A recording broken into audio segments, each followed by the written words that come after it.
అక్కడ పూజలు చేయాలి అని నా అంతట నాకే ప్రేరణ కలిగేది, మనసు కనిపించేదన్నమాట. సరే ఆ విగ్రహాలన్నీ కడిగి తుడిచి పూజ చేయాలి అమ్మవారికి మనం అని. కనీసం నాకు 10th వచ్చే వరకు కూడా అది ఏం విగ్రహం అనే విషయం జ్ఞానం లేదు, ఎందుకంటే గురువు లేదు, చెప్పేవాళ్ళు లేరు.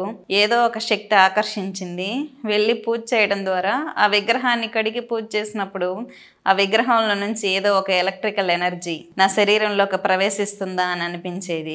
చేతులు పెట్టి ఆ విగ్రహాన్ని అలాగా పట్టుకొని తుడుస్తూ ఉంటే కరెంట్ పాస్ అయినట్టు బాడీ అంతా విపరీతమైన పెయిన్స్ వచ్చేవి, బాడీ పెయిన్స్ వచ్చేది. కానీ నేను ఆ ఫీలింగ్ కి ఆ శక్తికి అడక్ట్ అయిపోయాను అన్నమాట. చాలా ఒక 3 to 4 ఇయర్స్ అలాగా చేసేదాన్ని. చేస్తూ ఉంటే మా నాన్న కొంచెం ఆర్థికంగా బాగా డెవలప్ అవటం, రాజకీయాల్లో గెలవటం ఇలా జరిగేది. మా ఇంట్లో వాళ్ళు కూడా ఇంకా నేను చేసే పూజకు ఆకర్షితులై ఇంకా పూజలు పెంచామన్నమాట. నాన్న ఎలక్షన్స్ లో గెలిచేసరికి జనాకర్షణ ధనాకర్షణ ఎక్కువైంది ఇంటికి.